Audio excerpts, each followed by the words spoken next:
네, 제 3발표를 시작하도록 하겠습니다.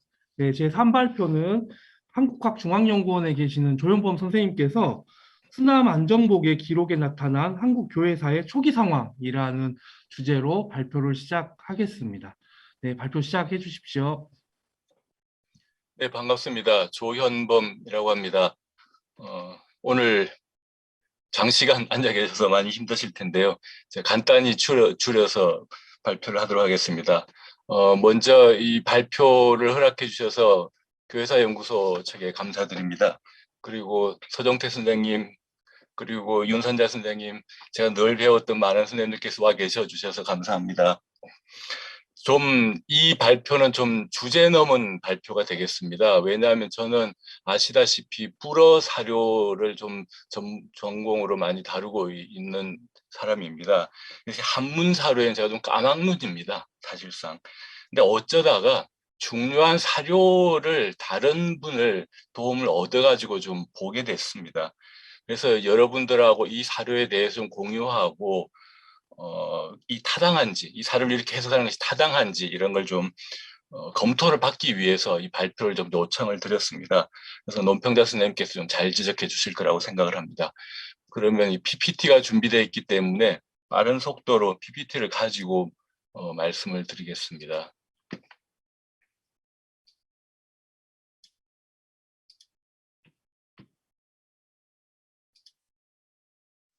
네, 안정보국의 기록에 나타난 한국 교회사의 초기 상황, 이런 제목입니다. 좀 문제의식을 말씀드리겠습니다. 한국 교회사 초기 상황에 대해서는 많은 선생님들이 선행 연구를 하셨습니다. 그리고 또 이 연구들이 사료에 입각해서 조선에 처음으로 천주교 공동체가 생겨나던 무렵의 어떤 상황이나 관련 인물들의 행적 이런 걸 잘 밝혀주셨습니다. 그런데 아직 좀 상세하게 해명되지 못한 부분도 좀 있지 않은가. 그러다 보니까 역사적인 기록에 바탕을 두지 않은 좀 억측이라든지 상상의 의지에서 나오는 이야기들도 있어서 아마 이 교회사학을 왜곡할 우려도 있다, 이런 게 제 문제의식입니다. 그래서 최서구 monsignor께서 말씀하셨듯이 교회사는 경험적인 증거물을 통해서 실증적으로 성립한 학문이고 사료가 그 증거물이 되어야 된다, 이런 말씀하셨습니다. 그래서 역사적 기록의 발굴과 분석이 교회사학의 학문성을 높이는 어떤 토대가 된다고 보이기 때문에 이런 점을 강조하기 위해서 안정복의 기록에 좀 주목을 해보고자 했습니다. 세 가지가 논점입니다. 첫째, 1784년 갑진년에 처음 천주교 공동 상황을 다루는데 안정복의 기록에 이벽이 정약전, 정약용, 권일신, 권철신 등에게 전교하던 어떤 모습을 찾아볼 수 있을까라는 것이고요. 둘째는 1785년 을사년 봄에 있었던 형조 관원들의 명례방 집회 적발 사건이 구체적으로 언제 일어났는지를 다루고자 합니다. 안정복의 일기에 혹시 을사년 추조적발 사건에 관한 언급이 있는지 보려는 것입니다. 셋째는 1791년 신해년 권일신 프란체스코 사베리오의 사망일자를 한번 발표하고자 합니다. 안정복의 기록에는 권일신의 사망에 관한 기록이 있는가라는 점입니다. 사용할 자료는 첫 번째는 광주 안시 고문서입니다. 광주군 덕곡에 살았던 안정복 후손들이죠. 한국학중앙연구원 장서각에 이 경기도 광주 덕곡에 세가 광주 안시 관련 고문서들이 1990년에 한국정신문화연구원에 기증은 아니고 기탁인 것 같습니다. 그래서 기탁받아서 아마 영인 간행을 한 것이 나와 있습니다. 그래서 장서각에서 이번에 광주 안시 고문서에 대한 연구 프로젝트를 수행하는데 제가 그 말석에 앉아 있다가 이 자료들을 보게 되어서 이 발표회까지 이르게 되었습니다. 안정복 일기가 또 있습니다. 이거는 국립중앙도서관에 소장되어 있고 수남 안정복이 그 당시에 그 시원역, 책역의 여백이라든지 이런 데 적어놨던 일기입니다. 세 번째는 안정복 문집입니다. 안정복 기념 사업회가 주도해서 번역 간행을 했습니다. 2020년 성균관대 출판부에서 7책으로 교감 역주본 수남집이 간행이 되어 있습니다. 이 자료에 흩어져 있는 천주교 관련 자료들을 좀 사용하고자 합니다. 첫 번째는 갑진년의 천주교 공동체 결성입니다. 아시다시피 이벽의 누이가 정약전 형제의 그 이복형이죠. 정약현 큰형의 시집 갔다가 세상을 떠났습니다. 언젠지는 잘 모르겠습니다. 갑진년 음력 4월 기일에 이벽이 마제로 가서 누이의 제사에 참석한 뒤에 형제와 함께 정씨 형제와 함께 배를 타고 한양을 돌아왔다고 합니다. 정약종이 지은 정약전 묘지명에 이런 설명이 나옵니다. 갑진년 4월 보름, 음력 보름입니다. 큰 형수의 제사를 지내고 우리 형제가 이덕조와 함께 같은 배를 타고 내려왔는데 이덕조로부터 천지조화의 시초, 육체와 정신, 이건 잘 모르겠습니다. 삶과 죽음의 이치에 대해 듣고 황홀하고 놀랐다. 그래서 덕조로부터 한양에 도착해서 여러 권의 책을 빌려보고 흔연히 그쪽으로 기울었다. 이런 말이 묘지명에 나옵니다. 4월 보름이므로 음력 4월 15일은 음양력 변환표로 계산을 해보면 양력 6월 2일이 됩니다. 달래에 따르면 784년 9월에 양력인 것 같습니다. 달래는 불어를 썼기 때문에요. 9월, 양력 9월에 양건으로 가서 권철신, 권일신 형제에게 천주교를 전파했다 이렇게 이야기를 합니다. 그리고 달래는 권일신은 즉시 입교했고 권철신은 망설이다가 얼마 후에 입교해서 세례를 받았다 이렇게 나옵니다. 그런데 수남집에 보면 안정복이 1784년에 4년인데 이게 연말인지 연중순인지 잘 모르겠습니다. 권철신에 보낸 편지가 있는데 권철신이 자기한테 보낸 편지를 인용을 합니다. 이제 죽기까지 오직 입을 다물고 자신을 수양하여 큰 잘못에 빠지지 않겠다. 이런 글귀절을 안정복에게 권철신이 보냈는데 안정복이 처음에 이 친구가 갑자기 불교로 치우쳤나? 참선하고 불공 들이겠단 말인가? 이러다가 이내 이게 양학에 빠졌다는 사실을 알아차립니다. 그래서 안정복은 1784년 12월에 권철신과 이기양등에게 편지를 보내면서 서학 공부하는 무리들을 왜 자네들이 억제하지 않고 파란을 조장하느냐라고 질타를 했습니다. 이걸 보면 아마 권철신, 권일신 역시도 갑진년 9월 달에서 12월 어느 사이에 입교한 게 아닌가 추측이 된다라고 생각합니다. 안정복을 방문한 이벽에 대한 이야기입니다. 정조에게 세자교육, 세자시강원의 그 벼슬을 제수받고 안정복이 관직을 사양하기 위해서 1784년 양력 9월 초에 한양에 가서 머물렀습니다. 근데 안정복은 이때 책력 여백에다가 그날 주요한 일들을 적어두는 습관이 평생 있었는데 이때 이 책력 보면 간혹 안쪽 공백에 긴 글을 적기도 합니다. 이거를 국편에 계시던 그 김현영 선생님께서 이기양이 안정복을 찾아와 가지고 삿대질하며 싸웠던 긴 이야기를 안정복이 적어 놓은 거를 글로 한번 발표하신 적도 있습니다. 그래서 안정복의 일기에는 아주 그러니까 뜻밖의 이야기들이 많이 적혀 있기도 합니다. 그런데 한양에 있을 때 자기를 방문했던 인사들을 간단하게 메모를 해놨습니다. 양력으로 9월 11일, 17일, 20일에 방문객 명단에 이벽이 보입니다. 특히 9월 20일에는 이벽과 권일신이 함께 찾아갑니다. 달래 이야기하고 맞춰보면은 9월 달에 이벽이 권씨 형제에게 전교를 하고 권일신과 의기투합을 해서 권일신의 장인이죠. 그 송호학파의 종장이었던 안정복을 찾아간 게 아닌가. 장인을 설득하려고 안정복, 그러니까 권일신의 장인이죠. 안정복을 설득을 해서 천주교로 기울게 만들려고 했던 게 아닌가. 그렇지만 안정복은 철저히 공서파 입장을 취하고 있었죠. 이벽, 이승훈, 정약전, 정약용, 권일신 등이 이 1784년 9월 이 무렵에 천주교 공동체를 결성을 하려는 활발한 움직임을 보인 흔적으로 해석을 했습니다. 두 번째입니다. 을사년의 형조 적발 사건에 대한 것입니다. 사건이 이렇게 기록이 되어 있습니다. 을사년 봄이라고만 나옵니다. 이승훈이 정약전, 정약용과 함께 장례원 앞에 있는 중인 김범우 집에 설교를 하는데 이벽이라는 자가 푸른 두건으로 머리를 덮고 아련복에 앉아서 이승훈, 정약전, 정약용, 정약종, 권일신, 권상문, 권일신의 친아들입니다. 권철신에게 양자로 보냈던 등이 모두 제자라 일컬음 모시고 앉았다. 날짜를 약속해서 모이는데 두어 달이 지나니 모이는 자가 수십 명이 됐다. 그래서 추조, 형조의 금리가 체포를 했다. 형조 판서 김화진 이들을 타일러 보냈는데 권일신이 자기 아들 권상문, 자기 처제인가요? 매제군요. 이윤하, 이총억, 정섭 등 5명을 거느리고 추조에 들어와서 성상을 돌려달라고 호소를 했는데 판서가 신문하다가 이들이 누군지 알고 크게 놀라서 꾸짖어 달래고 보내고 김범우만 정배시켰다. 이런 기록이 이만 안정복의 일기를 살펴봤더니 이런 기록이 3월 달에 나타납니다. 음력 3월입니다. 3월 6일에 성호가 권일합니다. 성호가 양근에서 안정복이 있던 이택제 경기도 광주 덕곡에 왔다.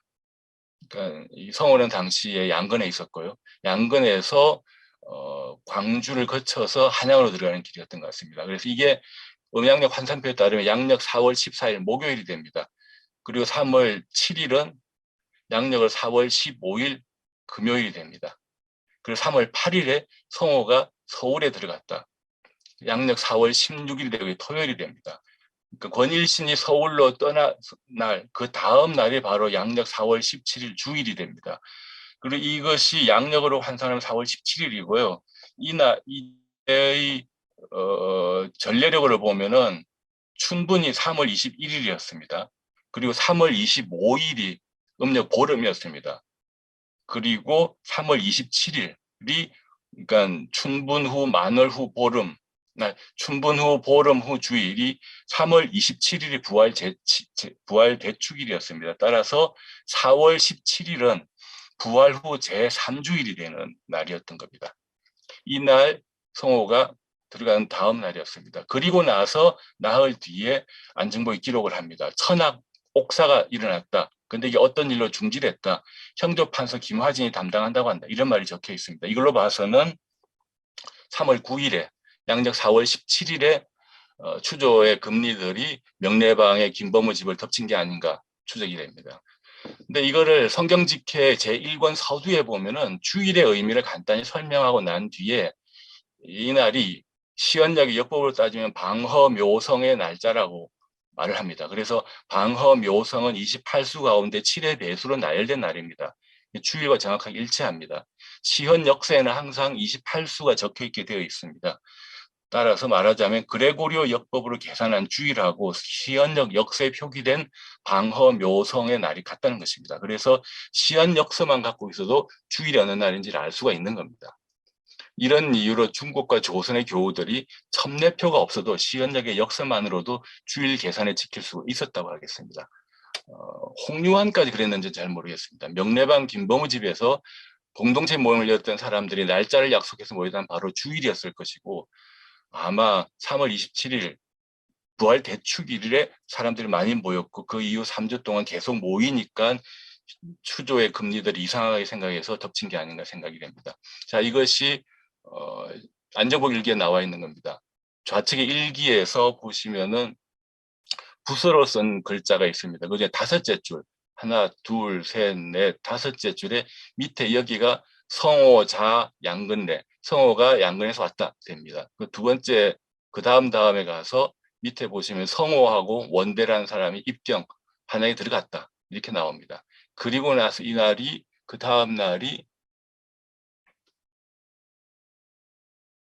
여기 성자가 적혀 있습니다. 방허묘성 28수 중에 성이기 때문에 이날이 주일이라는 것을 이 당시에 천주교 신자들은 알고 있습니다. 끝에 보시면은 문 들었다. 천악 옥사가 일어났다는 사실을 들었다. 그런데 이건 인이 무슨 일로 중재됐다고 한다. 형판이 김화진이가 이걸 위지운 이렇게 되어 있습니다. 이걸 봐가지고는 아까 말씀드렸다시피 4월 17일 부활 제3주일에 모였던 명례방 집회에서 추조들이 적발을 했고 이게 우리가 알고 있는 얼사추조 적발 사건이라고 생각이 됩니다. 마지막으로 신해년에 있었던 권일신의 죽음과 사망일자에 대한 말씀을 올리겠습니다. 권일신은 진산사건이 1791년 신해년에 진산사건이 터지죠. 여름, 가을 무렵에. 그래서 목만중과 목인규 등이 통문을 돌려서 권일신을 사학의 교주로 지목을 합니다. 그리고 홍나간 이 사실 직접 고발을 하죠. 결국 권일신은 11월 3일, 양력 11월 28일에 형조에 체포됩니다. 권일신은 사학의 괴수라는 지목을 피하기 어려웠다고 하고요.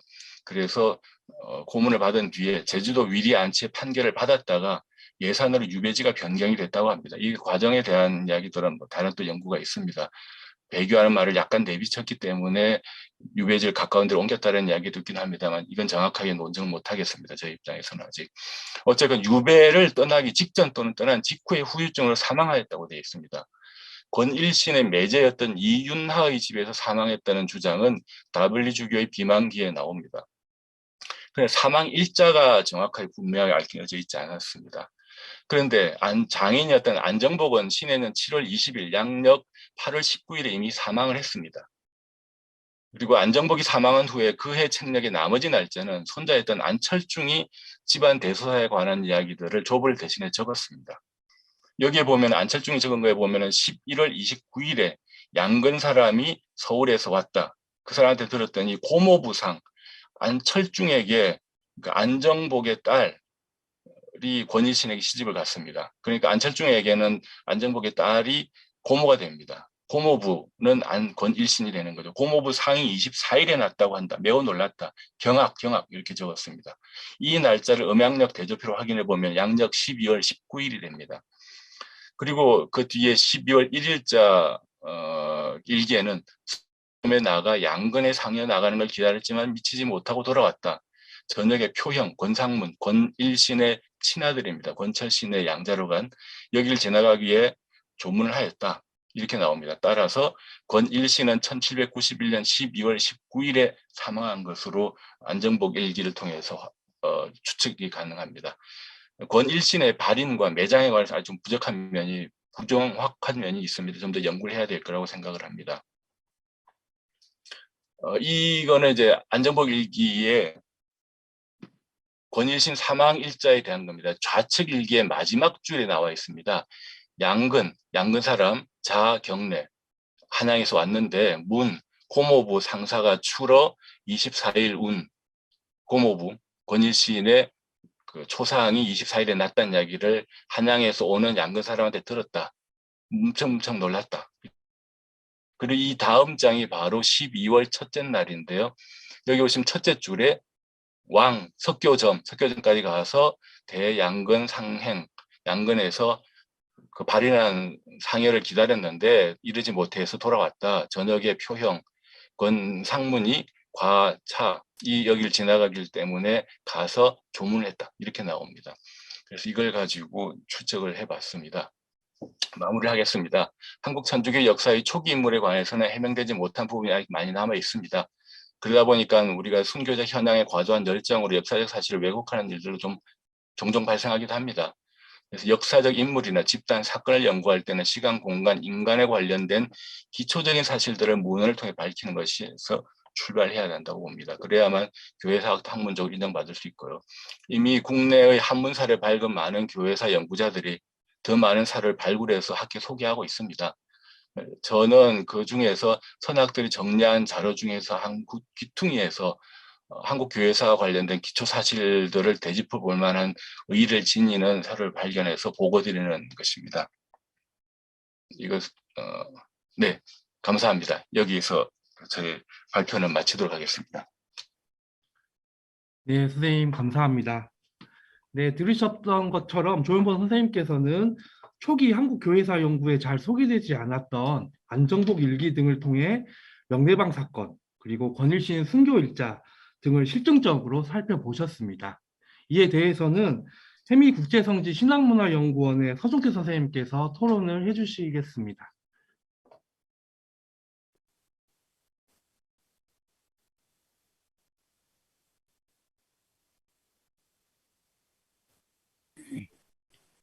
네, 오늘 조연범 선생님께서 그동안 초기 한국 천주교사 연구에 활용되지 않았던 안정복 일기에서 새로운 내용을 발굴하여 좋은 발표를 해주셨습니다.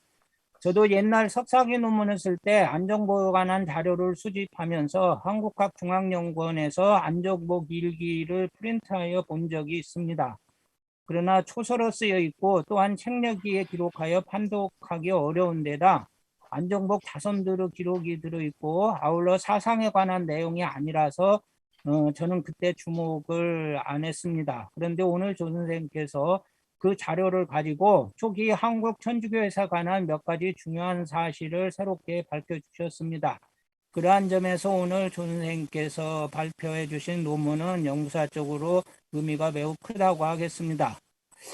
조 선생님께서 새롭게 밝히신 내용 중 1785년 명리방 사건이 3월 9일 일요일에 집회를 가지던 중 발생했다고 밝힌 내용이나 1791년 신화백회의 여파로 권율신이 붙잡혀 순교한 날짜를 91년 11월 24일로 밝힌 내용에는 이유가 없습니다. 그러나 안정중이 1791년 12월 1일 권일신의 상여를 마중하러 간 석교점을 양근군 읍내면 석교류로 보는 점이나 안정복 일기의 1784년 7월 27일에서 8월 6일자 기사의 내용을 규명한 부분에 대해서는 좀 더 생각할 볼점이 있어서 몇 가지 의견을 밝히고자 합니다. 첫째, 일기의 7월 27일 기사 중 15를 목음기로 보는 점, 권엄을 공저, 즉 이벽의 장인 권엄으로 보는 점에 대해서는 좀 더 따져보아야 할 듯합니다. 안정복 문지부 원자료인 수남부부고 18쪽에 이유나 15문이라고 되어 있습니다. 이로써 보면 15는 이유나란 걸 알 수 있는데 목윤교도 15라고 자를 지었는지 확인해 볼 필요가 있습니다. 그리고 이벽의 장인 권엄을 인변에 어마름자를 쓴 권엄으로도 표기했는지도 확인해 볼 필요가 있습니다. 이벽 집안의 족보에는 이벽의 장인 성명이 오두자를 쓴 권엄이나 그 다음에 그 볼시자에 어마름자를 붙인 권엄으로 되어 있습니다. 둘째, 8월 3일 기사 중 유생급 자위 영중자 이실 내견 부분은 해석을 하지 않았습니다.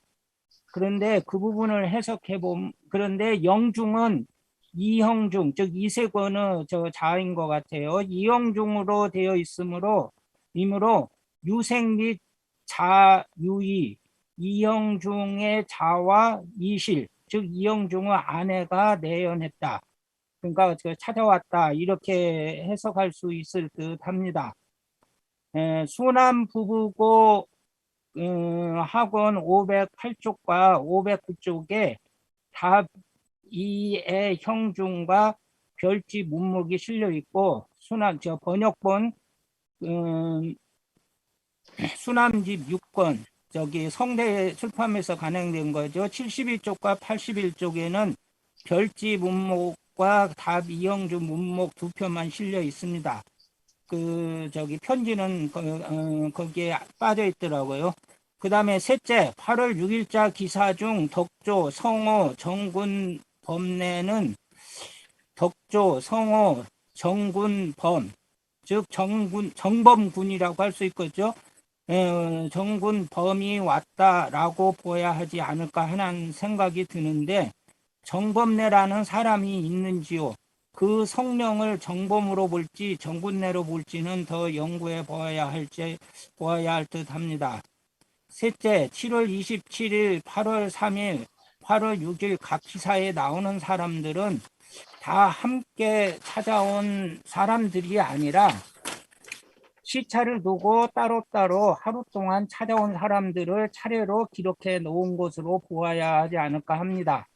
예컨대 8월 6일 기사의 경우 저녁에 윤구가 또 와서 술을 대접한 일이 있었고, 덕조, 성호, 정군이 방문할 일이 있었으며, 이 경우도 따로따로인지는 잘 모르겠어요. 그리고 이수 권고가 방문한 경우가 있었다고 보아야 하지 않을까 합니다. 다른 나라 기사에 나오는 인물들도 그렇게 보아야 하지 않을까 합니다. 넷째, 3일 동안의 기사에 나오는 사람들의 유형을 분류해보면 덕조, 성호, 15를 유윤화로 이제 볼 경우 그러면 그들은 신서파이고 숙겸, 이수, 권고, 그 다음에 여기 목윤규가 나오는데요. 목윤규도 공서파예요.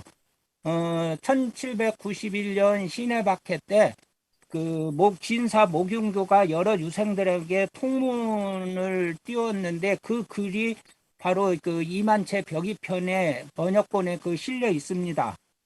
그래서 이게 그 목윤교도 이제 그 공서파로 이제 분류를 할 수 있습니다. 수남집에 1785년에 작고에 그 해에 작성한 건진과 권고의 묘지명이 실려 있습니다. 또한 수남집 6권 그 119쪽에 제권숙겸 그 권이건의 수건은 이제 자인 것 같고요. 그 제문이 실려 있는데 그 중에 근래의 학술이 두 갈래로 나뉘어 후진들에게 거역당한 일이 많은데 그대가 반드시 일마다 엄호해주며 혹시라도 내 몸에 해가 있을까 두려워했지라고 있습니다. 이런 식으로 기사에 나오는 인물들의 성격이 인물들이 어떤 성격의 인물들인지 확인해서 유형을 분류해 보면 이 자료를 가지고 할 예가 좀 더 많을 듯합니다. 다섯째, 성호, 시부가 안정복을 찾아간 이유를 밝혀야 합니다.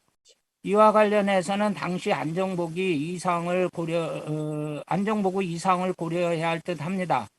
당시 안정복은 성호학파 가운데 가장 권위 있는 인물로 성호학파 전체를 이끌어 가야 하는 막중한 임무를 띠고 있었습니다.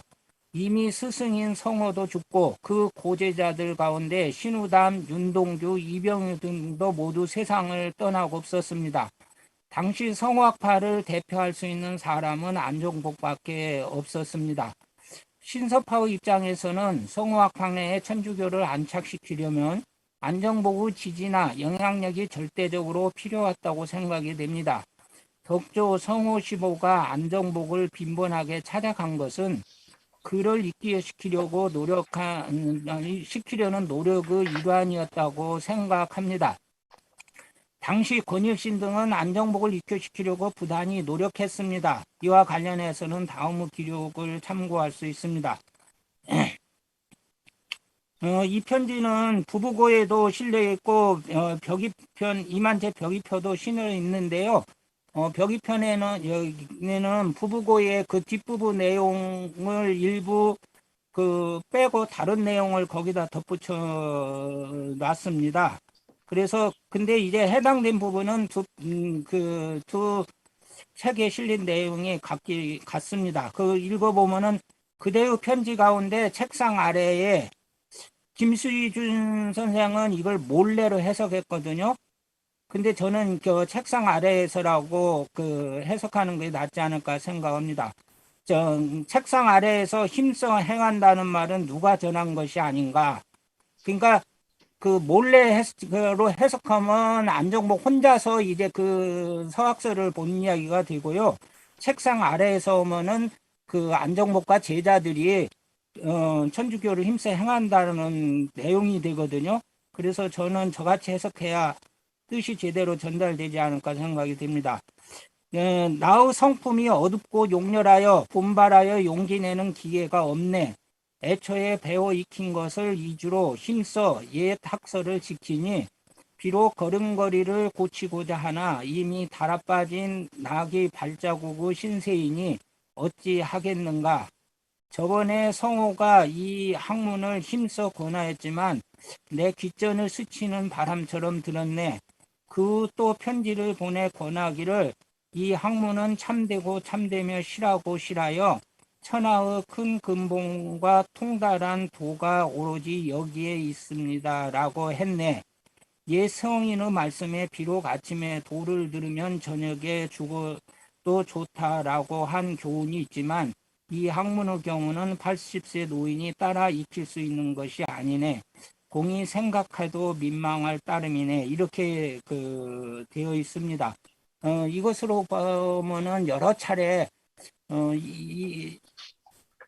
이벽이 찾아가서 장인을 입교시키려고 부단히 노력했다는 것을 알 수가 있습니다. 그리고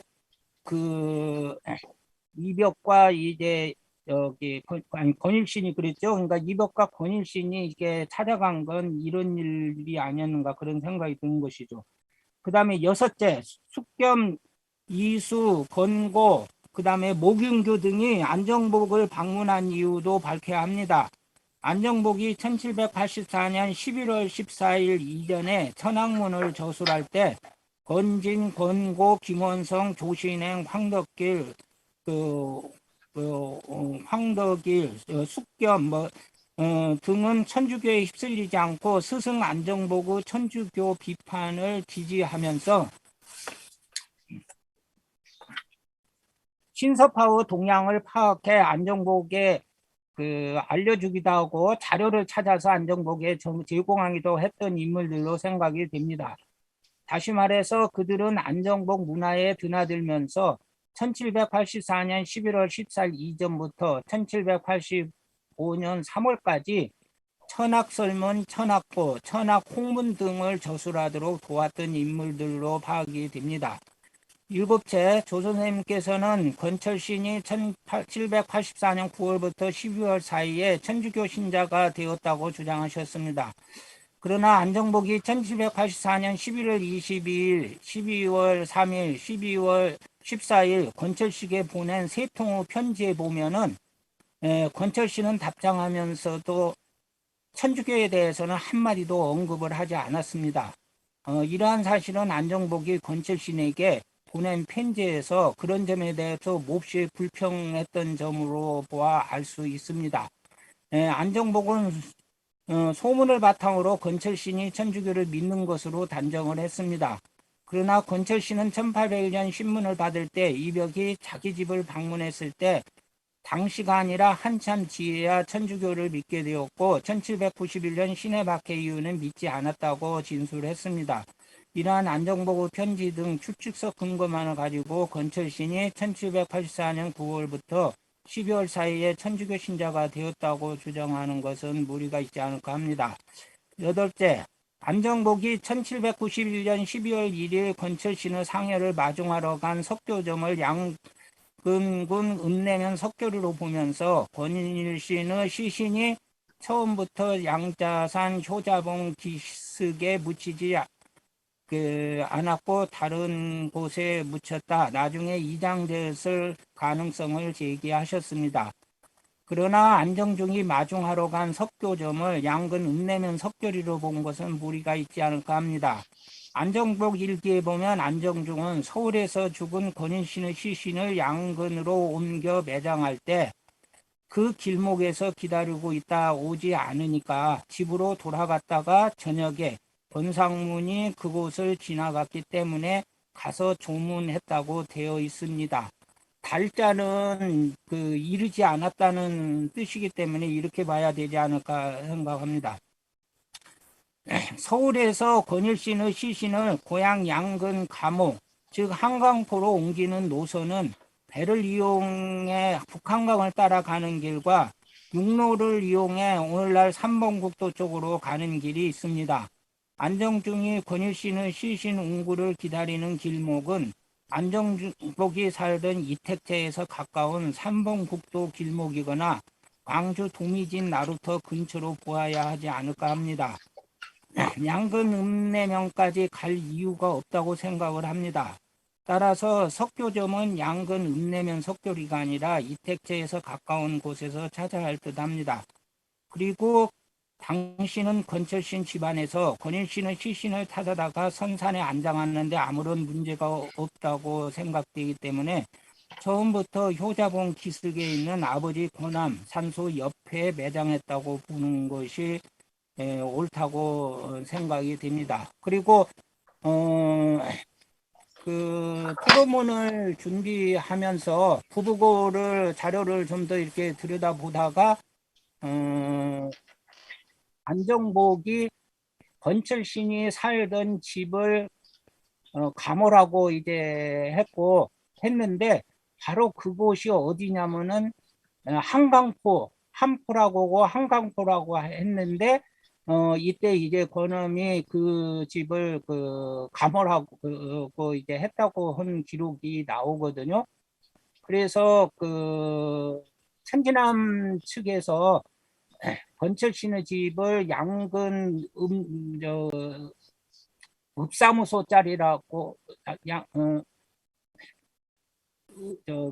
자리로 이렇게 주장을 하는데 그거는 틀린 것이란 걸 안전보호 기록에서 확인할 수가 있습니다. 그리고 이벽이 건설신 집을 찾아갔다고 달래가 이제 9월로 언급했잖아요. 이거는 음력으로 봐야 합니다. 왜냐하면 달래책에는 양력으로 기록이 되지 않고요. 음력을 우선으로 기록하고 양력을 쓸 때는 가로치고 양력을 표기를 했어요. 그래서 그런 것이요. 그리고 양력이라고 할 때는 양력이라고 또 밝힙니다. 음력 양력을 안 쓸 때는. 그래서 일단 음력 9월로 봐야 되지 않을까 그렇게 생각을 합니다. 그리고 건철신이 안정복이 건철신에게 보낸 편지는요.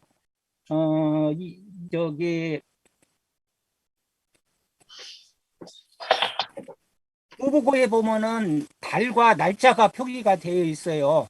그래서 정확히 어느 날짜에 보냈는지를 확인했습니다. 제가 말씀드렸듯이 11월 22일 날 보낸 편지에서 조 선생님이 언급하신 그 내용이 들어 있어요.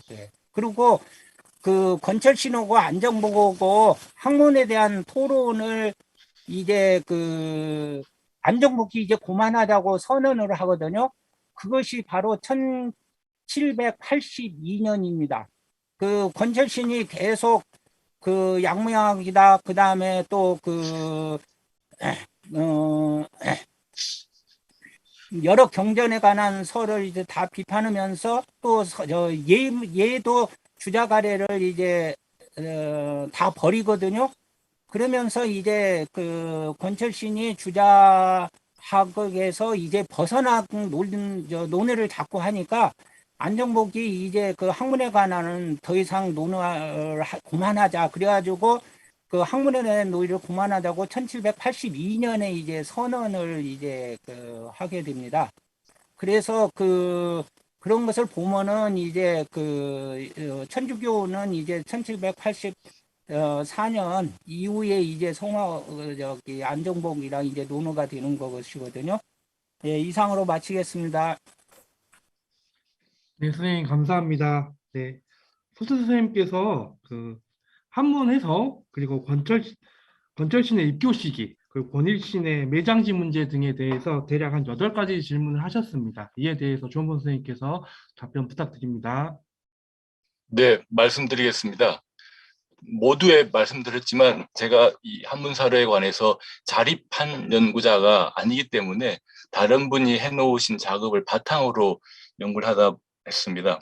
그래서 제가 열심히 서정세 선생님이 말씀하시는 것, 논평문 이외에 또 잠깐 설명하시는 거 열심히 잘 받아 적었습니다. 그래서 제가 지금까지 보고 있던 자료를 좀 더 천착해서 구체적으로 이해하는 데 선생님께서 많은 도움을 주셨습니다. 사람 이름에 대해 찾아주신 거라든지 한자권의 읽기에 대한 거라든지 그리고 이걸 의의를 해석하는 부분에서 당시의 지성사적인 맥락, 사상사적인 맥락에 대한 말씀도 해주셔서 잘 새겨듣고 이걸 토대로 더 보완해 나가도록 노력하겠습니다. 감사합니다. 네, 선생님. 송대 선생님 더 하실 말씀 있으세요? 예, 선생님 논문에 보면은요, 덕수 유득성이라고 이렇게 적어 놓고 한 거를 보면은 이분은 이런 걸 이름을 어디서 확인하신 것 같거든요. 그래서 그분한테 이런 근거가 어디에 실려 있는지 여쭤보시면은 좀 더 이제 도움이 되지 않을까 그런 생각이 드네요. 예, 알겠습니다. 꼭 확인해 보도록 하겠습니다. 네, 다른 선생님들 중에서 질문이나 궁금하신 거 있으시면 말씀해 주시면은 발언 기회 드리겠습니다.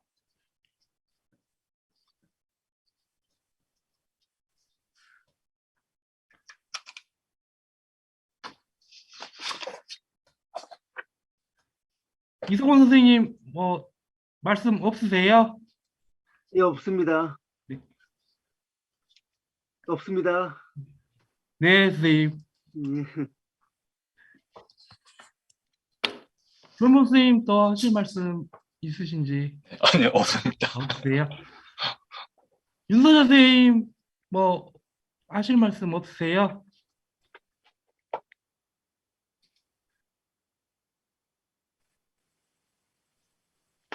선생님 그 음소거가 해지가 안 아, 됐었습니다. 그 일토론문으로 오늘 토론한 거 다 한 것 같습니다. 네, 감사합니다. 일단 조현범 선생님하고 서동태 선생님이 그 초기 교회 날짜까지 확인하신 것들이 실상 어찌 보면은 우리 한국 교회에 굉장히 불고 있는 초기 교회랄지 또 초기 순교자들을 성인 만들기 붐이 일고 있는데 좀 경종이 되지 않을까라고 하는 생각이 들어서 굉장히 반갑게 저는 생각이 들었습니다. 근데 제가 그 부분에 대해서 사료를 꼼꼼하게 많이 읽지 못해서 그 이상은 얘기를 드리기가 어렵습니다. 고맙습니다. 네, 선생님 감사합니다. 네, 지금까지 그 긴 시간 동안 그 주영일 신부님, 김장한 선생님, 조은원 선생님의 발표와 또 유수자 선생님, 또 조한건 신부님, 서준대 선생님의 또 토론 감사드리고요. 네, 그러면 마지막으로 소장 신부님의 말씀 한마디 듣고 이번 208회 연구 발표회를 마치겠습니다.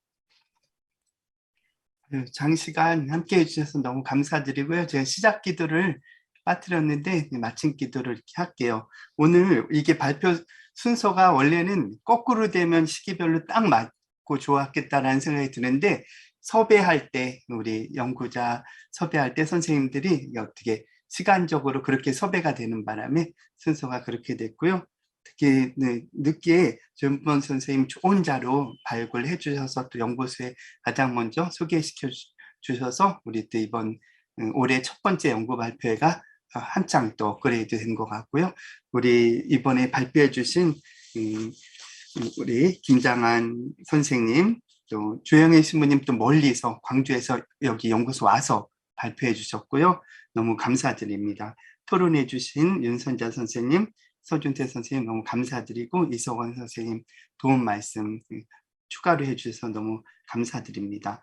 예, 그래서 제가 마침 기도로 실은 성 요셉 대축일인데 옛날 요셉 축일 성 요셉을 향하여 하는 경 해서 요셉 기도문 마침 기도로 마치겠습니다. 성부와 성자와 성령의 이름으로 아멘. 지극히 거룩하신 요셉이여 너 우주 예수를 기르신 아비시요 결정하신 동정 성모 마리아의 배필이시요 세상 사람의 임종 주보이시라. 간절히 구하나니 성 요셉이여 천주께 구하사 우리로 하여금 예수를 간절히 사랑하며 성모를 독실히 의지하게 하소서. 또 구하나니 나를 환난 중에 보호하시고 나를 임종 때에 떠나지 말으소서. 아멘. 성부와 성자와 성령의 이름으로 아멘. 수고하셨습니다. 감사합니다. 수고하셨습니다. 네, 다시 한번 그 중 상태가 원활하지 않았다는 점 다시 한번 죄송하다는 말씀 드리고요. 다음번 209회 때는 더 잘한 준비를 잘 해서 진행하도록 하겠습니다. 네, 감사합니다.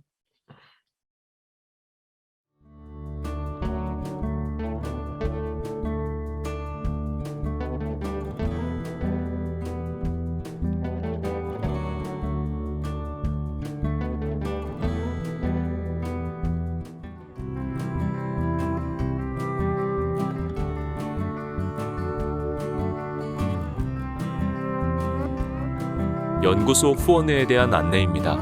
이 땅에 천주교가 전래되어 오늘에 이르기까지 한국 천주교회에 빛나는 역사적 전통을 바르게 밝히는 데 진력하는 한국교회 사연구소에서 여러분의 후원을 기다립니다. 후원 계좌는 안내되는 내용을 참조해 주시기 바랍니다.